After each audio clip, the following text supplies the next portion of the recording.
I started giggling because I said to myself, like, I'm gonna start by saying, with Kingdom Hearts 4 on the horizon, and I genuinely could not get that out without giggling, bro, because that's how stupid that sounds, man.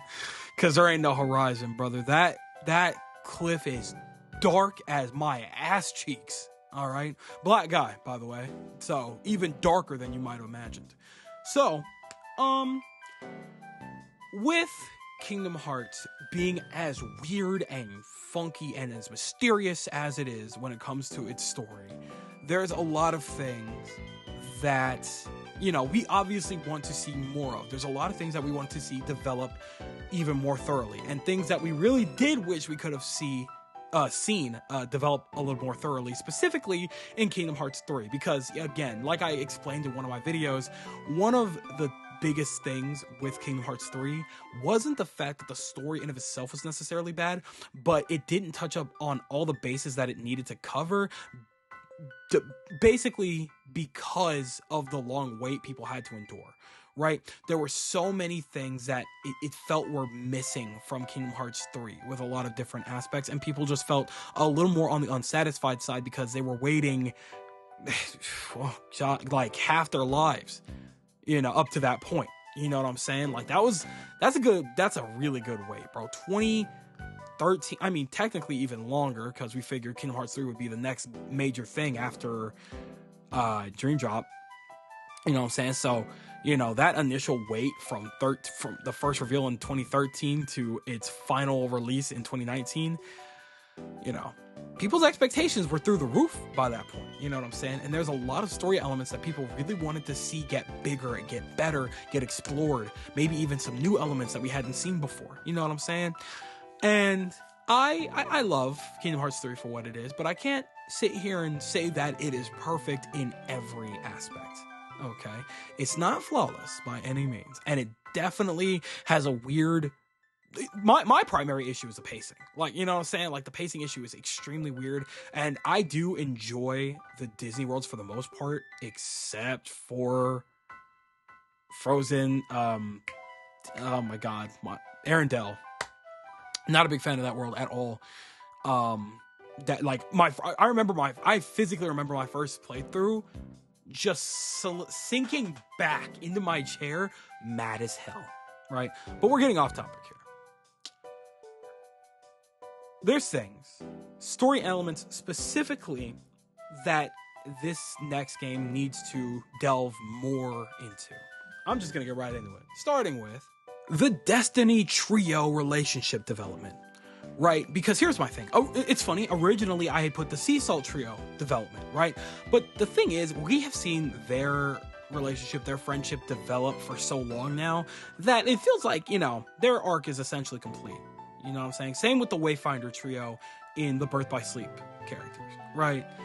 Of course, I would love to see more of those characters, but I have to imagine, given the current situation, I don't think that they are going to be as present in this upcoming story, right? Based on the ending that we saw in Kingdom Hearts 3, a lot of those characters are off doing their own thing, finding their own way to handle things. Maybe they will be present, I don't know, but I'm not going to bank on it, right?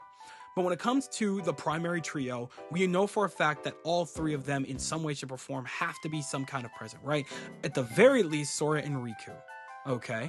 Kairi, I think it would be a massive, massive waste to have her train and understand the Keyblade as much as she could have up to that point, especially because we saw the payoff of her training when she took on Xehanort in the essentially kind of like a Dreamscape situation. Right? We saw her take on Xehanort herself. You know what I'm saying? It's like, you know, obviously she wasn't winning. You know what I'm saying? Still had to call upon Sora, which sucked.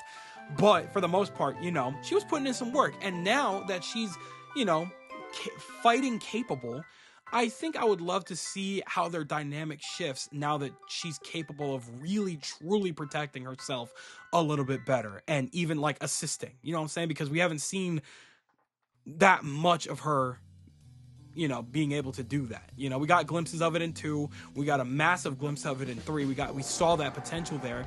Now I want to see that fleshed out, and I want to see how that changes their dynamic a little bit, right? Because Sora and Riku were always like, the boys, the protectors, the ones up front. But I think, now that Kairi can handle her own, they could all have their own little roles to play. And I would really like to see what would happen if she ended up in Quadratum with Sora and Riku, because we already know Riku's going to be there with them too, right? But, we've had Sora, Donald, and Goofy with each other for so long. I think, as much as I do want to see Donald and Goofy inevitably return, I would love for Sora to actually spend some time with Riku and whoever else, primarily Riku, just to see, a consistent back and forth. I feel like we never really got that kind of a thing going through the entirety of the series. Was a really consistent, journey with the two of them side by side the entire time. You know what I'm saying? It was always in bits and pieces. They would meet back up with each other, do a little catch up. We'd have their little banter. It would be funny, it'd be cute, whatever. We've never had a true side-by-side, both of them react to this thing. Sora reacts one way, Riku reacts another way. They both have their own ways of handling it. We've never seen, how they would disagree on certain things, you know what I'm saying? We could see so many different unique relationship elements between just Sora and Riku alone. Again, I would love it if Kairi were able to get thrown into that mix and we could see, that little family. Really just see what their dynamic is like out in the field, what kind of dangers, like how that would challenge their friendship and whatever else, you know what I'm saying? I want that so insanely bad it's not even funny. But at the bare minimum, I need for Riku to be traveling alongside Sora. I can't have another Dream Job situation where they are just on opposite ends of the universe, basically, that entire time. It is ridiculous, right? We've had this same situation pretty much the entirety of the series, where they were always on the opposite ends of everything. Dream Drop was the closest we've ever had to them being as direct as humanly possible, and they were still like that. I need them to be together for an entire journey, or at least consistently talking for an entire journey, minimum. Okay?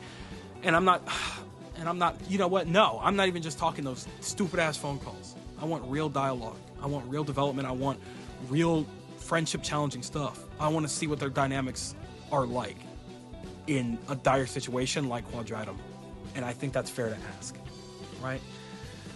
Hey, after that, sorry, that one went on a little bit longer than I intended, but I feel like that one's probably one of the most important things I have to say. So, had to make sure to get that one out there first. Next, proper utilization of Strelitzia, right? Or Strelitzia, however you pronounce it. I am super sorry if I butchered her name, right?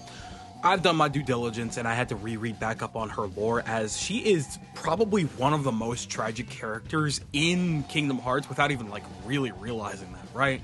Because it's she's been a Keyblade wielder for a good couple of years at that point in time. She's been a part of the Dandelions Union, and she wanted to make friends with the player, right?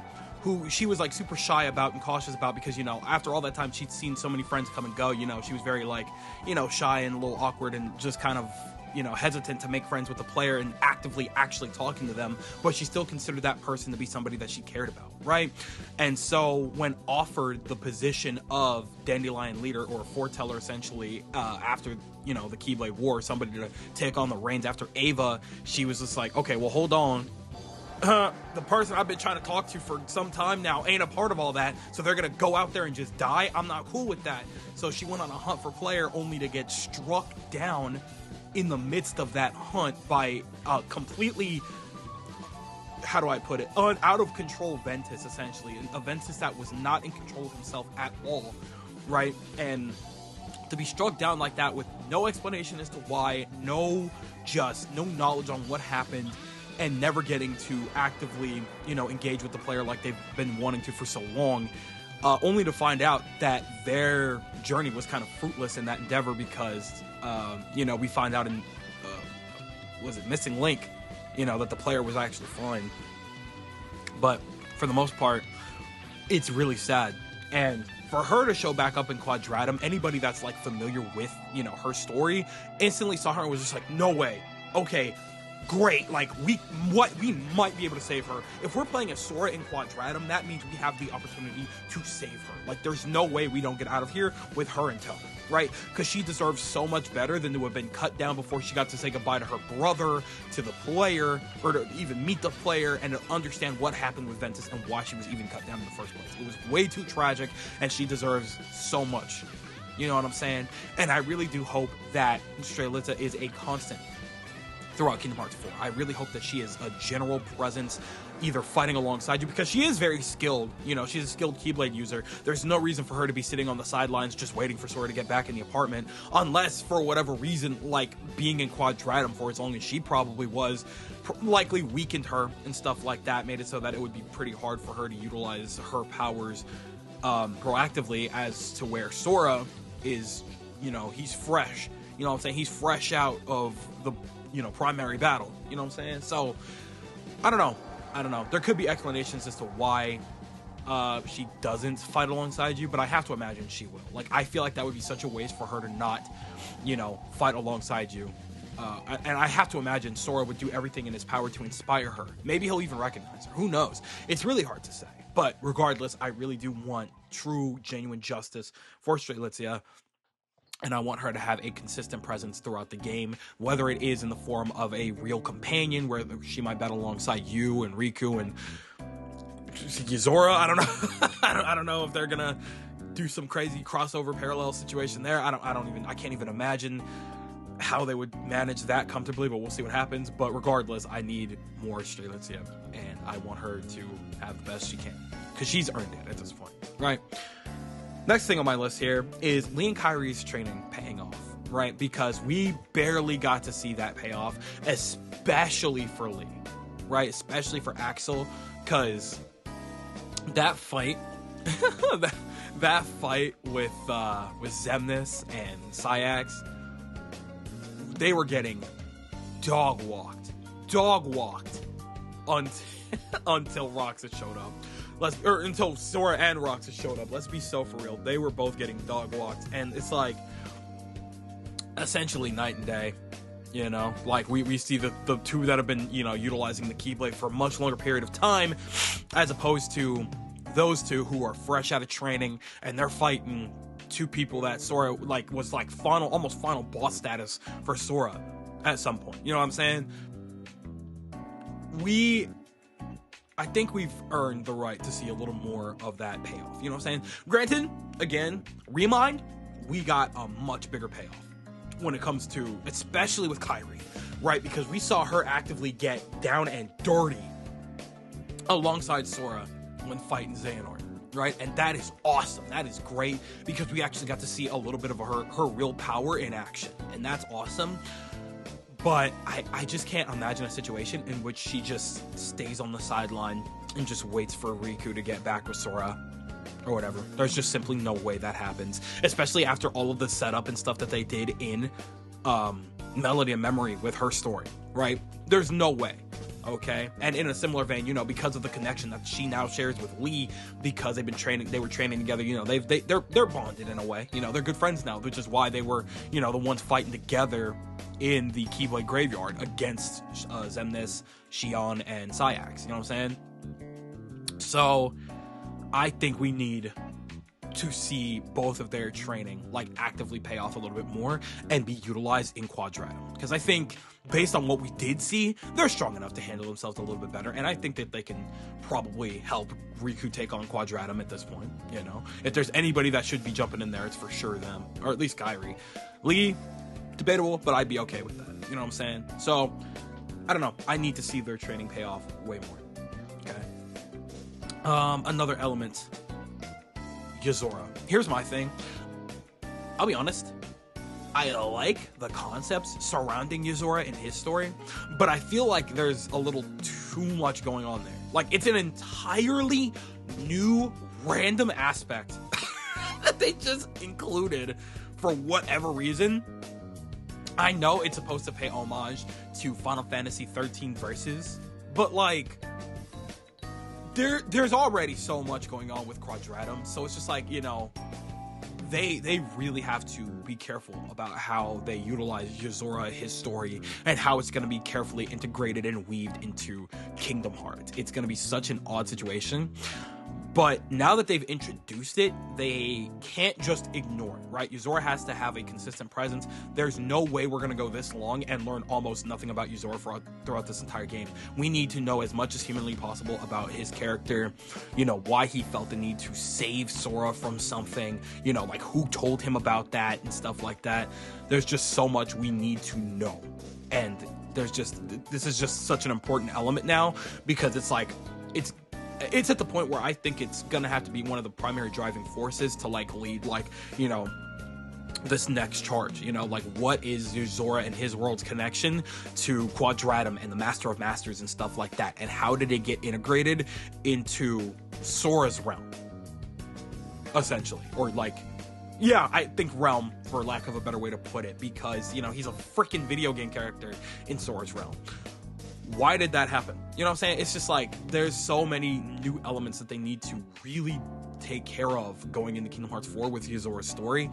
And I don't know, I'm a little cautious about that aspect, you know, because I think, you know, from a cool standpoint, from just a raw aspect, it's sick as shit. Yozora is a sick as shit character. You know what I'm saying? Like, I think it's more than valid to want more of an explanation on that, because I feel like we got almost nothing in Kingdom Hearts 3. It came out of nowhere in base game, and then we finally got a touch of more of that in Remind, when we got to, you know, actively see Yozora interact with Sora directly. You know what I'm saying? And he knew who he was. We got to delve more into that. We have to. There's no skipping out on that at all. So we'll play it by ear, see what happens with that. The last two things kind of go hand in hand, right? Firstly, we need to delve more into the Final Fantasy aspect of things, right? Especially if we're going to Quadratum, I feel like if there's any time to really delve into that anime aspect and stuff like that, we're probably going to be visiting a lot of different Marvel properties and other Disney properties and stuff like that are more on the realistic side, like now Star Wars and Marvel, of course. I want them to include some Final Fantasy aspects in there as well. You know what I'm saying? I want to be able to, you know, I think it would be really neat to, you know, end up in New York and stuff like that, you know, fighting alongside the Avengers or whatever, if we're going to be end up doing that. Because, you know they have a plan for that. There's no way they don't, right? But at the same time, you know, Lightning v Loki would be crazy. You know what I'm saying? Lightning? You know what I'm saying? Like, the way that they just casually handled Final Fantasy characters, like, integrated them throughout the series for a good while there was really, really neat. You know what I'm saying? It got less and less so throughout the series, obviously. Like, in Kingdom Hearts 2, I feel like they definitely had much less of a presence until Colosseum again, where we saw Auron and stuff like that, which is really, really cool, you know? But, like, for the most part, I feel like they can tap back into the roots and integrate them into the primary story again as well. Because in Quadratum, anything could be... I feel like it's complete fair game to have any Final Fantasy related situation happening. You know what I'm saying? I would love to see, you know, Noctis in the gang. Clive. You know what I'm saying? Oh my god, that would be sick. You know what I'm saying? Lightning. Right? There's just so much that can happen here, and I feel like it would be a disservice to. I'm at the point now where I don't even care how they're integrated, right? That Lightning in the Marvel aspect, you know what I'm saying? That is an ass pull from me. You know what I'm saying? It wouldn't even make all that much sense. I don't even care at this point. I just want to see more of that Final Fantasy root in Kingdom Hearts, and I feel like Quadratum is a very good place to do that. That's just me. And of course, them still safely embracing their Disney side. I know Disney, technically right now, a big, evil, nasty corporation. You know what I'm saying? But that doesn't mean that the properties, all of the properties that were introduced by them, especially, you know, in the last 2 decades, whatever, not every single one of them is completely evil, bad, and not good. You know what I'm saying? Especially, like, we're so attached to a lot of these IPs, and we really want to see them, like, really delve into that, right? You know, there's so many, I'm going to talk about this in a separate video. There's still so many worlds that I want to see, and I want them to do precisely what they did with, like, how do I put this? in Kingdom Hearts 3, you know, they did a good job of, like, Sora and the gang learning very specific lessons that they took with them into the final battle. I think we need a better balance of, like, Disney and, like, original story. I think we can, like, kind of remix that a little bit and make it so that we're having a much more balanced situation between what's happening with Sora and Quadratum, while also having him learn and grow through the Disney aspects and stuff like that, right? So that's where I'm at with that. Of course, I think that's what's going to happen anyway. There is no Kingdom Hearts without its Disney side. It's just as much anime and Final Fantasy as it is Disney. There's no denying that, okay? So I just want them to, you know, double down, make sure that its Disney side is still very much taken care of, as well as its Final Fantasy anime original side, right? And I don't think that that's too much to ask for, but I don't know. Maybe that's just me. So that just about does for this one. The mic is in your court, dog, and I want you to tell me everything that you're thinking in the comment section below. Do you agree that these are some very important story elements and just general situations that you need to see fleshed out more when we inevitably get Kingdom Hearts 4 down the line at some point? These are some things that you would really love to see develop, grow, and just have a heavy presence of within the game? Or am I talking out of my ass here? Nothing I've mentioned here is even remotely important. We don't need to see anything like that, and it's a waste of time to even consider it. Tell me everything that you guys are thinking in the comment section below, because you know for a fact that I am always going to be down there with you guys. But with that, it does appear to be Skedaddle O'Clock, so I'm going to go ahead and do just that. I'd like to thank you guys ever so much for watching. I truly do hope you enjoyed. Do me the greatest favor of dropping a like and a comment, and consider subscribing for more content just like this here. And with that, I'm gone. So thanks again, hope you enjoyed, and I'll be seeing you guys in the next video. Do me the greatest favor, taking good ass care, and I'll see you all next time.